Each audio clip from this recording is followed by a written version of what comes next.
know, we were having this little debate about just one of his earlier records. We were talking, I know how this started.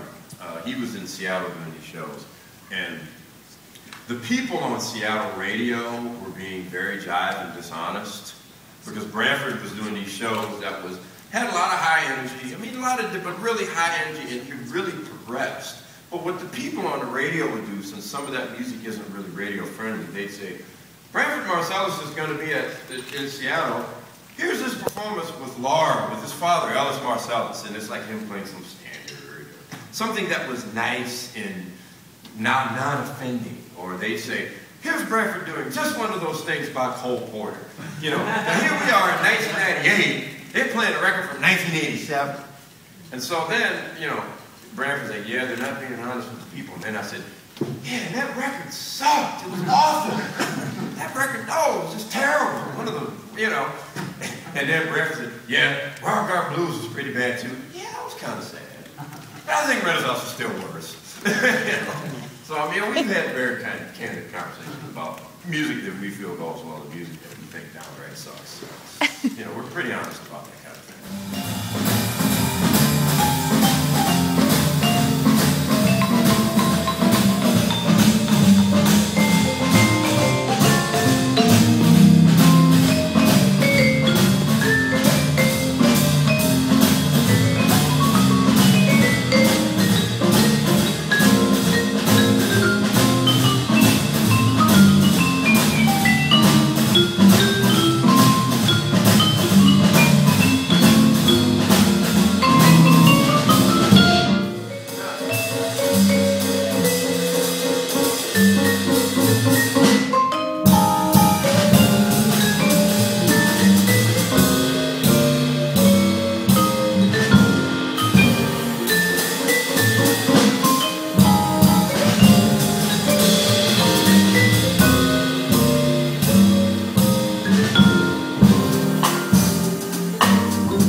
how you count it off.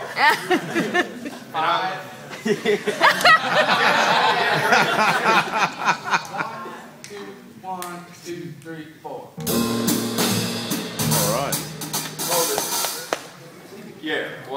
you know this starts with the horns, right? No, I didn't. Yeah, it starts with the horns. And, yeah.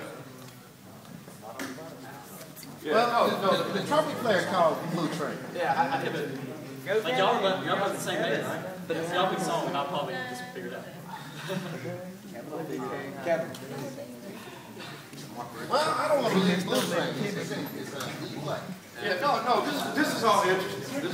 This is all interesting. This is an interesting thing to check out. See, this is an interesting thing. There's a lesson in here. This is all interesting. Oh, yeah. Not only what the tune is, but know how does it start and how do you count it off. And that's the thing.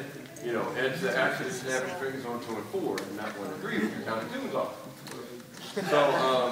So now here's the question. Would I count the tune off like this? 1, 2, 1, 2, 3, and.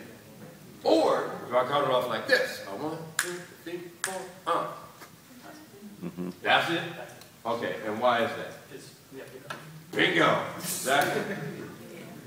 And that's why I was waiting to see if somebody would do that. Apparently they did not. Yeah. Huh? What? Wait a minute. Wait.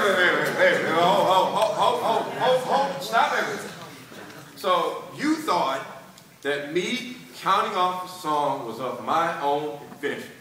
Well, you do it a certain way. I've never heard someone go 1, 2, 1, 2, whatever it was. You thought that I came up with that, and I'm just this brilliant genius to something that was complete. Because, you know, like, it's funny, because I come from a family of people that are accused of being these retrogressive hacks that bring music backwards. I'm